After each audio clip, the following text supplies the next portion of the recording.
A Câmara de Vereadores é a sede do Poder Legislativo Municipal. Os vereadores representam o cidadão na busca de melhorias para a cidade. O trabalho deles é discutir e votar importantes projetos para a Farroupilha. Além de atender a população e fiscalizar a administração municipal. As sessões da Câmara acontecem às segundas e terças às 18 horas. Todos podem acompanhar, não precisa convite nem traje especial. Câmara de Vereadores de Farroupilha, compromisso com a comunidade. Passamos ao espaço destinado ao grande expediente. Convido o Partido Liberal, PL, para que faça uso da tribuna. Abre mão. Convido o Partido do Movimento Democrático Brasileiro, MDB, para que faça uso da tribuna. Fará uso da tribuna o vereador Silonei Monteiro.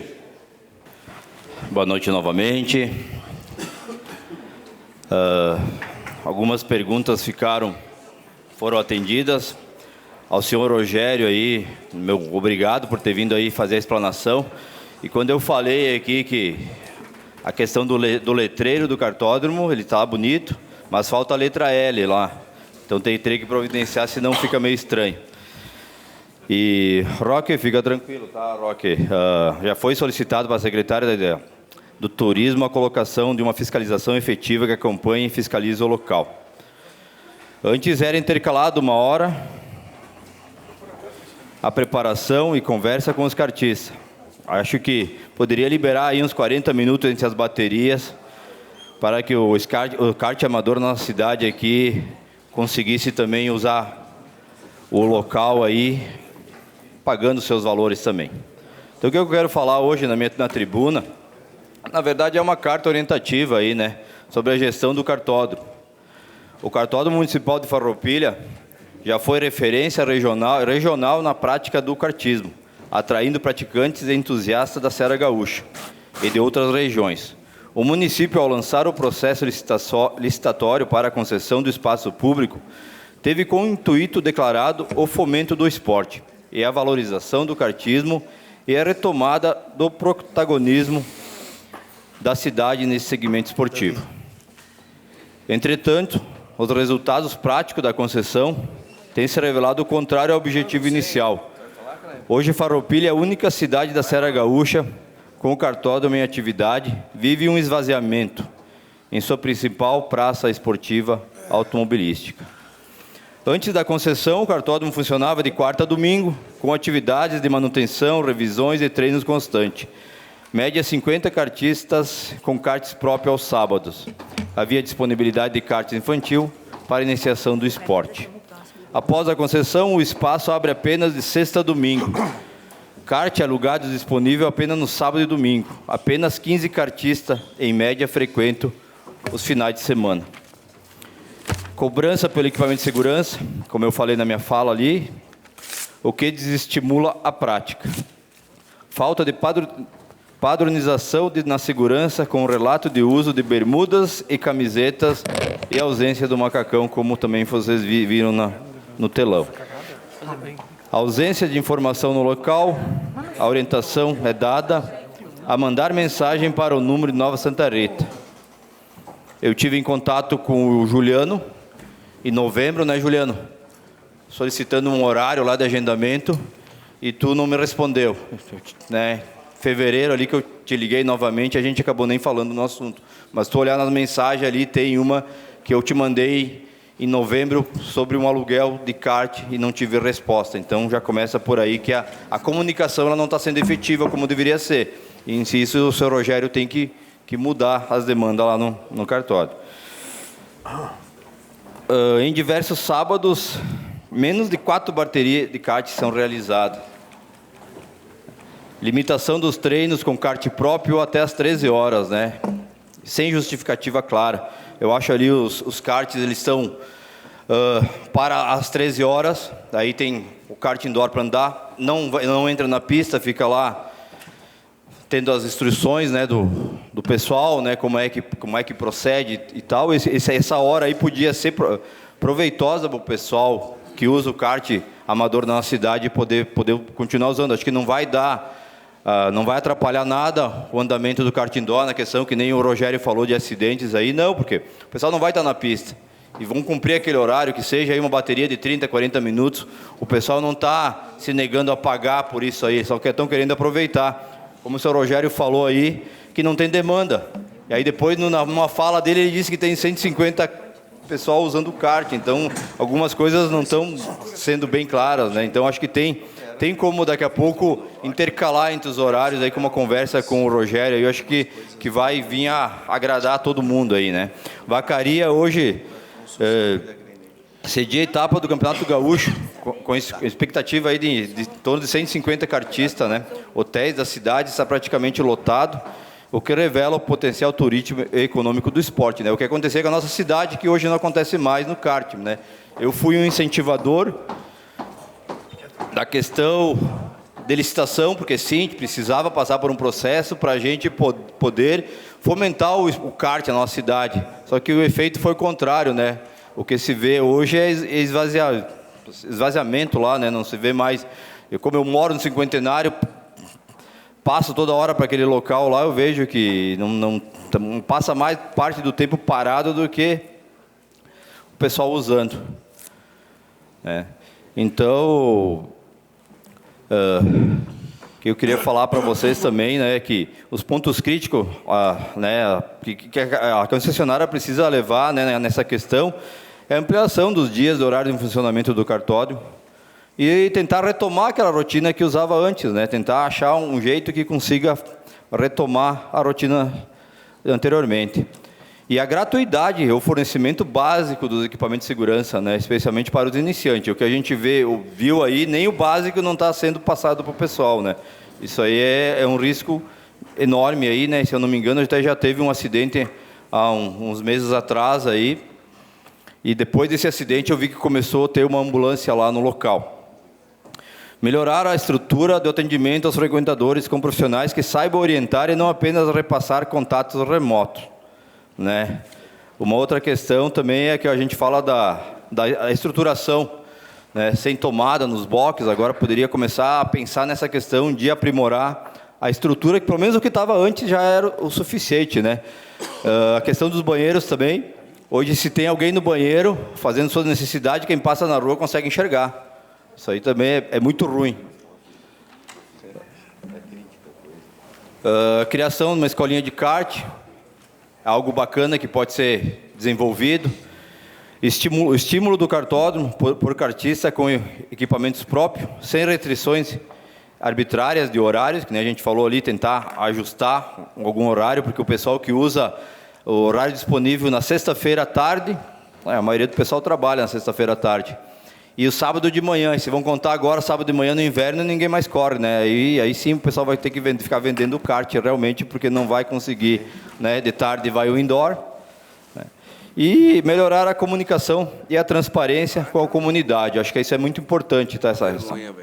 Essa questão, que a gente viu aí o Rogério bastante atrapalhado em algumas questões, é que nem ele disse, né, que ele nunca, é a primeira vez que ele veio entrar num debate com os vereadores, veio sem munição, e aí as coisas não ficaram muito claras, né? Então a gente precisaria, né, se ele tivesse por aí depois também, para a gente sentar com ele e conversar para ver o que poderia ser feito, o que ele poderia disponibilizar para os farroupilhenses, alguma coisa, né, que pudesse ajudar os nossos atletas aqui da cidade a não perderem o amor pelo kart, né, e incentivar os seus filhos também, para que volte, pelo menos eu sempre falo, gostaria que melhorasse o que estava antes, mas agora eu já estou pedindo que volte o que era antes, pelo menos, para as coisas funcionarem, né? Farroupilha precisa resgatar o protagonismo perdido. A concessão de um espaço público deve servir ao interesse coletivo e não excluir aqueles que historicamente construíram a relevância esportiva da cidade. Então, proponho novamente aqui um canal de diálogo imediato com a concessionária, com a presença de representantes da comunidade do kart, poder legislativo também e o poder executivo, para discutir um plano de recuperação do cartódromo, com metas e prazos e contrapartidas claras. Seria isso então, presidente. Muito obrigado. Obrigado, vereador Cirlonei Monteiro. Por solicitação da Franciele, que seria a próxima a usar, ela está sugerindo então inversão de bancada. Então, convido o Partido Socialista Brasileiro, PSB, para que faça uso da tribuna. Fará uso da tribuna o vereador Juliano Baumgartner. Bom, boa noite a todas e a todos. Fran, obrigado pela gentileza. O tema principal não era o cartódromo, mas eu tenho que me manifestar. O que esse senhor demonstrou nesta noite aqui é uma vergonha. Vergonha! Não somente com os munícipes, mas principalmente com essa casa legislativa. Ele acha que isso aqui é um picadeiro? Eu nunca vi tamanha falta de respeito e de deboche. Ele não está em Tarumã, ele não está no Veloparque, ele não está aonde que é a outra expressão que me veio a conotação. É um absurdo o que esse senhor fez essa noite. É uma das noites mais vexatórias que eu estou vivenciando nesta legislatura e se contempla. Foi pior que aquela vinda desastrosa da Corsã. É vergonhoso o que o senhor fez nessa noite. Se ele age assim com os representantes legítimos da população, então imagina o que ele faz com a população. É preciso cobrar da prefeitura. Não tem esse papo furado que tem fiscalização forte. Me desculpa, Silo, mas não tem. Não tem como defender o indefensável. Fizeram uma concessão mal feita. Quando nós pedimos aqui no ano passado para cancelar, não está feita, não tem volta. Deram as costas. Teve o processo eleitoral e ele meteu um migué aqui, violento. Foi muito grave o que ele falou. Caberia sim uma reparação. Nós vamos fazer pedido de informações, nós vamos investigar. Que o que ele disse é muito grave. É passivo de ação judicial. Ele está achando que está onde? Senhor Rogério, o senhor estava gravando entrevista, mas o senhor agiu com vergonha, falta de respeito com esse parlamento. Isso aqui não é um picadeiro, mais respeito. Que vergonha. O Bambambam que não conseguiu falar, enrolou e não conseguiu responder uma pergunta. Se o senhor fosse meu aluno, estava reprovado, nem em recuperação ficava. Não conseguiu desenvolver a introdução, desenvolvimento e conclusão. Que vergonha. Eu não queria falar isso, meus temas são outros, mas me desculpa, eu não tenho sangue de barata e não venho se fazer de louco, né, de pisar nos garão do cara, que ninguém é bobo aqui dentro. Ninguém é bobo. Bom, o tema que eu quero falar e que será a pauta de muitas sessões e que você... um CD riscado, um papagaio, seja qual denominação for, eu estarei efusivamente e repetidamente cobrando e reiterando. Nós precisamos a presença da Guarda Municipal fazendo ronda na frente das escolas. Sejam elas escolas da rede pública municipal, rede pública estadual, ou rede privada, ou rede federal. Se faz necessário. Os perigos são eminentes. Hoje pela manhã, eu estava conversando com algumas pessoas na rua, pedindo a opinião, e soube que numa das escolas do município teve um estudante que levou uma faca após o incidente que aconteceu em Caxias. Nós estamos falando de algo próximo.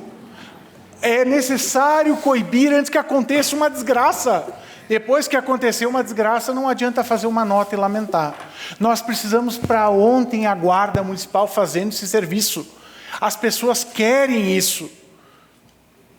Afinal, existem pessoas lá que prestaram concurso público e essas pessoas estão recebendo remunerações, que são oriundas do tributo que eu pago, vocês pagam, toda a população paga. E estão aquarteladas, sim. Então a guarda precisa urgentemente sair de lá e ir para a frente das escolas, fazer rondas, monitorias, se faz necessário. Outro relato, sexta-feira, no começo da tarde, numa das escolas que eu leciono, quando eu estava para adentrar a sala de aula e aplicar a avaliação, que era meu cronograma, minha atividade, eu fui surpreendido com uma menina de uns 12 anos, 13 anos, que eu não consigo precisar a idade correta. Ela veio chorando, desesperada, que na frente da escola haviam passado 2 meninos que haviam assediado ela. Assediado com termos baixos, botando em risco a segurança, o bem-estar e a vida dessa criança. Prontamente a escola fez o seu papel como sempre faz, a acolheu, e foi chamada a patrulha escolar. Então, lá estiveram 2 brigadianas que fizeram uma ocorrência, enfim, todo o suporte dentro.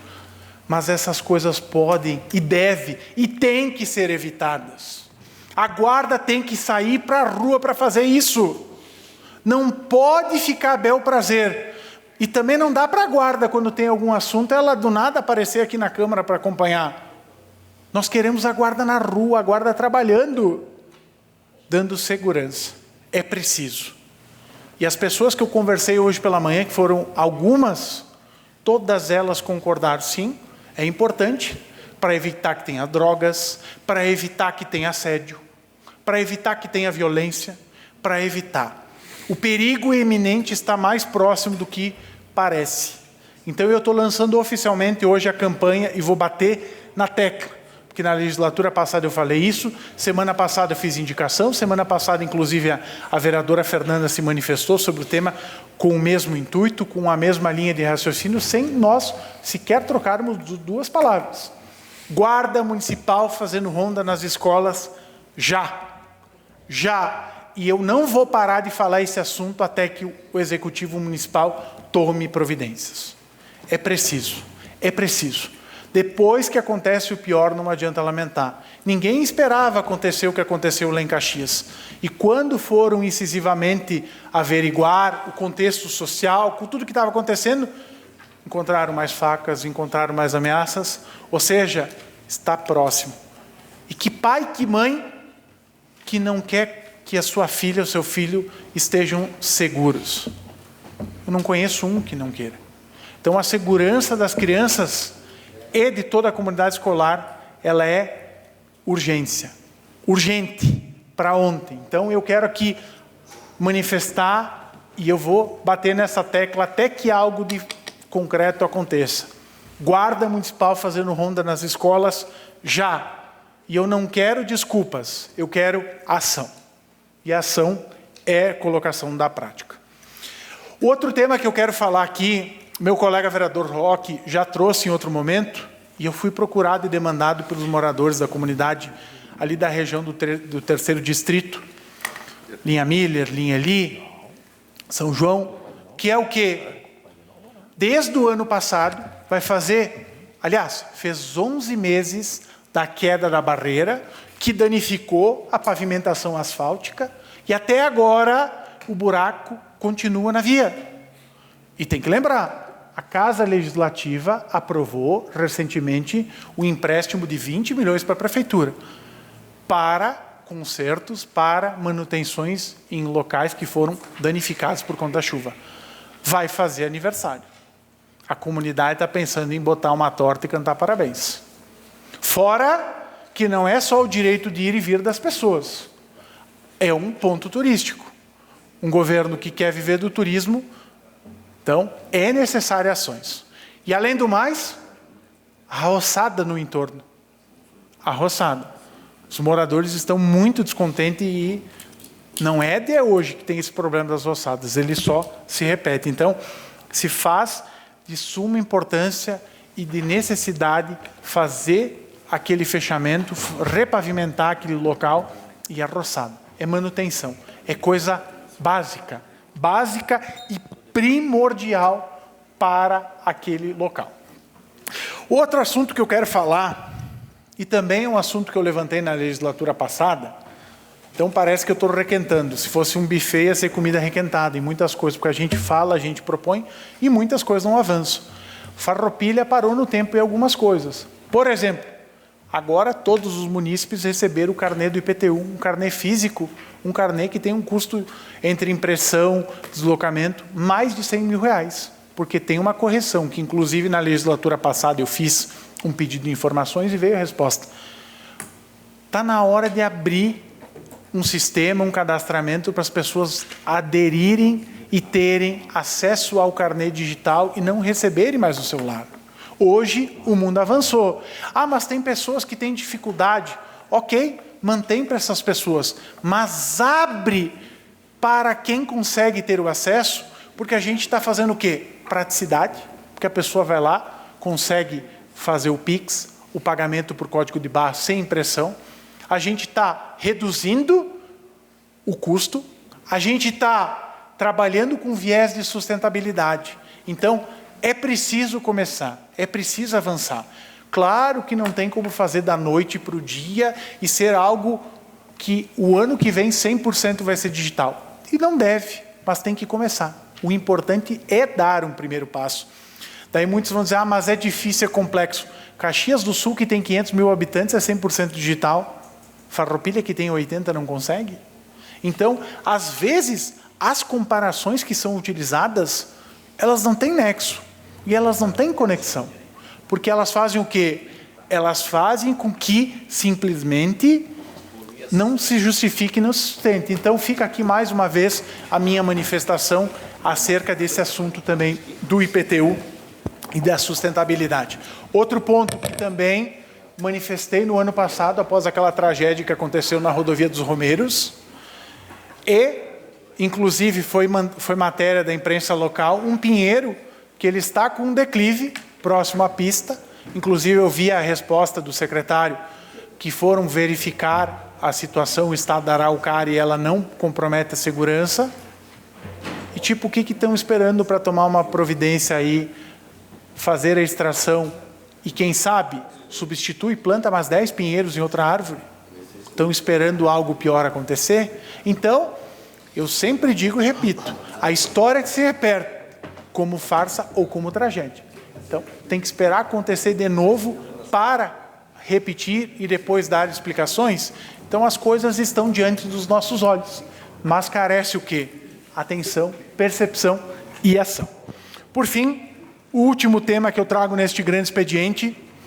Hoje pela manhã, vi nas redes sociais da prefeitura, da imprensa, que o município vai abrir agora a cessão de 4 terrenos de áreas públicas para fomento de empresas.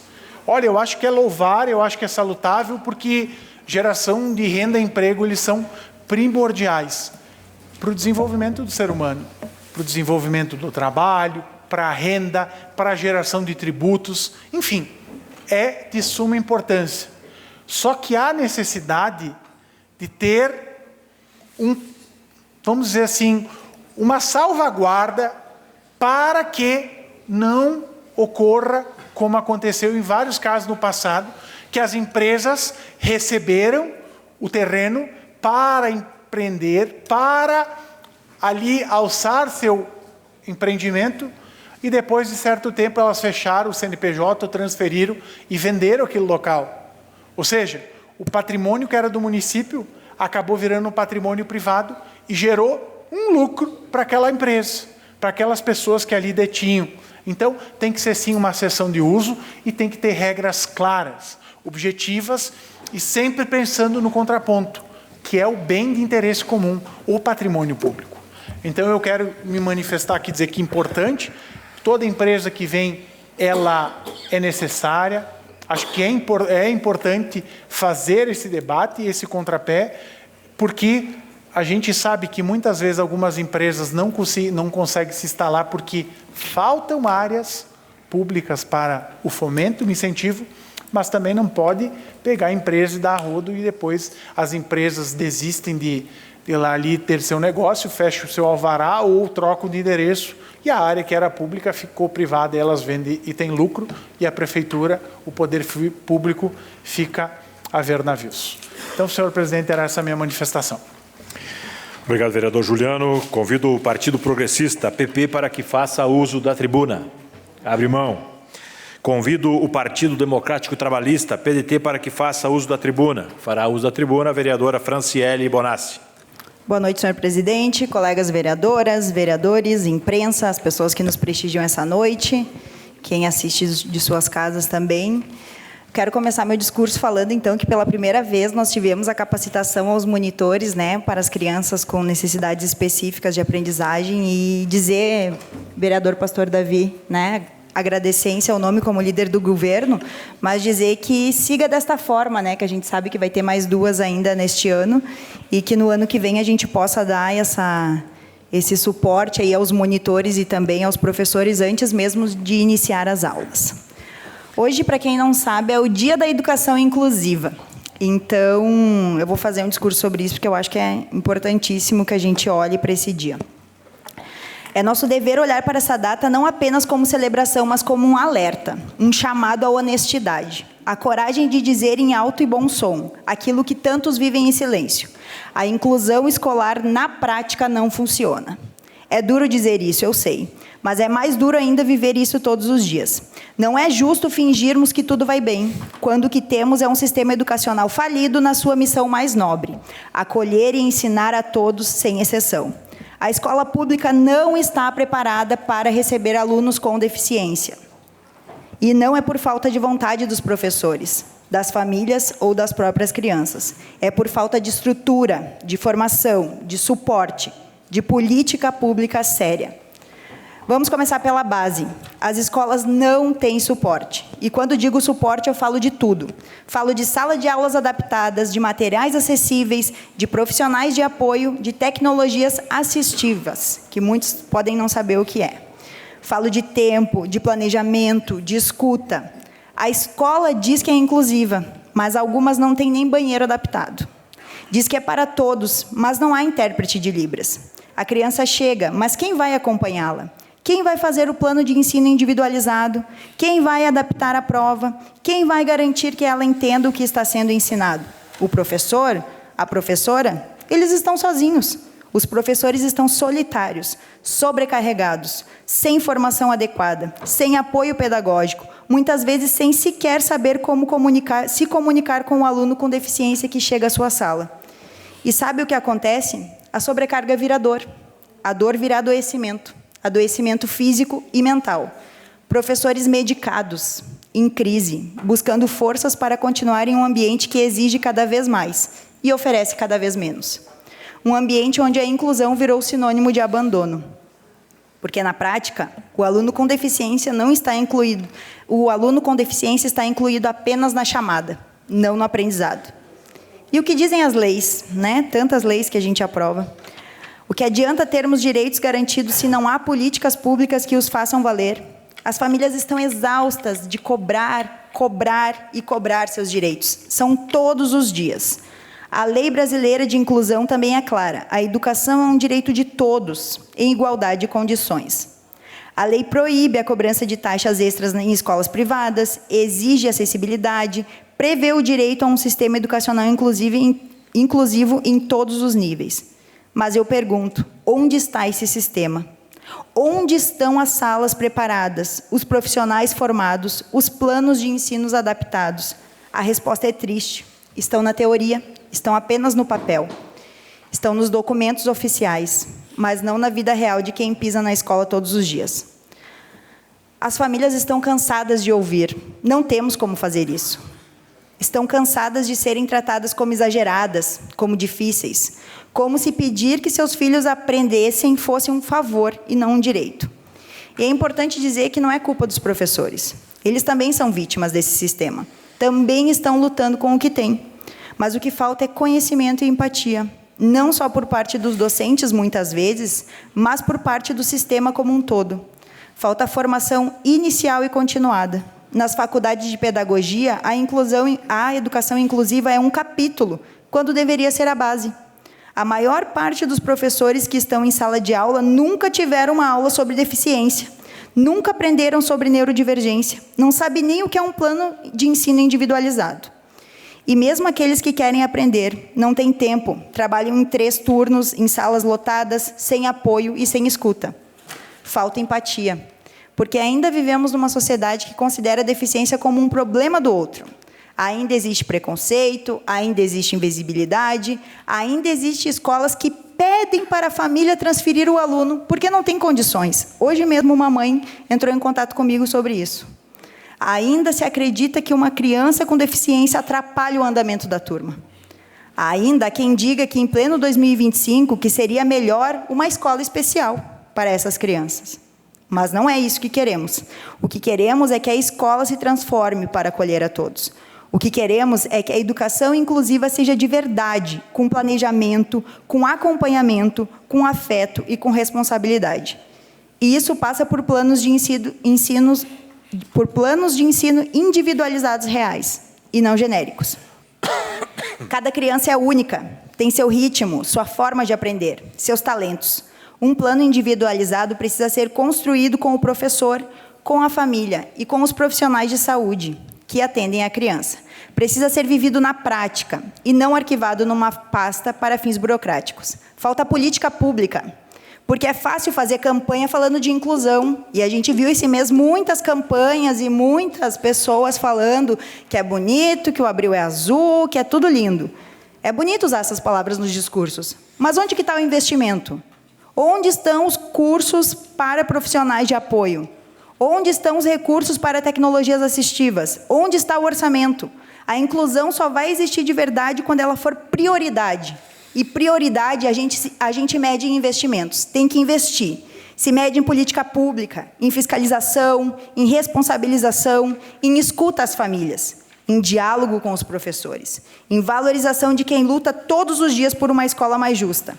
Nós não queremos mais datas simbólicas como essa. Queremos transformação real. Queremos que cada escola tenha estrutura, que cada aluno tenha um plano de ensino digno, que cada professor tenha formação e apoio. Os professores precisam de apoio. Queremos que a educação seja real para todos, não apenas no discurso, mas na prática cotidiana. Que este Dia da Educação Inclusiva seja um marco, mas não um marco de comemoração vazia, como bem falei já, que tivemos outros dias aqui, né, com marcos de comemoração vazios, né? Basta de fingirmos que está tudo bem, porque não está. Basta de mascarar a realidade com prêmios que sabemos que passam apenas pelas mãos de quem são vistos como potencial nas escolas, e não com os alunos de inclusão. Basta de deixar nossos alunos e professores à deriva. Se inclusão não for com estrutura, não é inclusão. E eu vou repetir essa frase aqui. Se inclusão não for com estrutura, não é inclusão. Se não houver plano, não é inclusão. Se o professor estiver adoecendo, não é inclusão. Se a criança estiver isolada dentro da sala, não é inclusão. Se a família estiver desesperada, não é inclusão. Se a escola não se adaptar, não é inclusão. A verdadeira inclusão exige coragem, exige compromisso e exige mudança. E essa mudança começa com a verdade. Obrigado, senhor presidente. Obrigado, vereadora Franciele. Convido o Partido União Brasil para que faça uso da tribuna. Abre mão. Está encerrado o espaço destinado ao grande expediente. Passamos ao espaço destinado ao pequeno expediente. A palavra está à disposição dos senhores vereadores.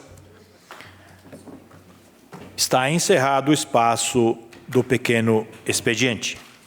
Espaço do presidente pelo tempo de até 10 minutos. Quero aqui estender um convite a todos os senhores colegas vereadores, por solicitação, então, da nova equipe da OAB, que estará assumindo agora no dia 29 de abril. Convido, então, a todos os senhores vereadores, né, para o ato de posse, uma solenidade de posse, então, para a diretoria e o conselho do triênio 2025-2027. O local será no restaurante Parque dos Pinheiros e o convite é por adesão. Então, eu convido a todos, quem quiser se fazer presente, entre em contato até o dia 22, agora, com a OAB para solicitar seu convite. Eu também quero agradecer os questionamentos, né, que foram feitos, alguns a menos, outros mais enfáticos. Eu acho que é isso, é importante sim, para que nós tenhamos mais informações referente ao cartódromo municipal. E também agradeço também os temas que cada colega trouxe a esta casa. Saúdo novamente o Leandro Damati, que nos leva até os nossos lares. Zé Teodoro, da Rádio Miriam, que também contribui para a nossa extensão, né? Quero fazer uma saudação especial ao Enzo, que aqui nos prestigia. Obrigado pela tua presença. Está encerrado o espaço do presidente. Encaminhamento de proposições, encaminho às comissões do Legislativo, Legislação, Justiça e Redação. infraestrutura, desenvolvimento e bem-estar social, os projetos de lei do Legislativo número 05 e 06 de 2025. Nada mais a ser tratado, declaro encerrados os trabalhos desta presente sessão. Uma boa noite a todos.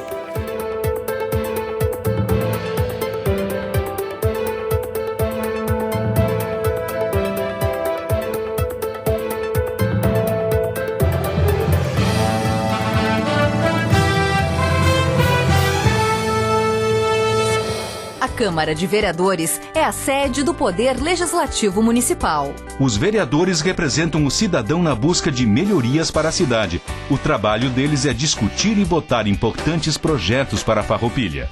Além de atender a população e fiscalizar a administração municipal. As sessões da Câmara acontecem às segundas e terças às 18 horas. Todos podem acompanhar, não precisa convite nem traje especial. Câmara de Vereadores de Farroupilha, compromisso com a comunidade.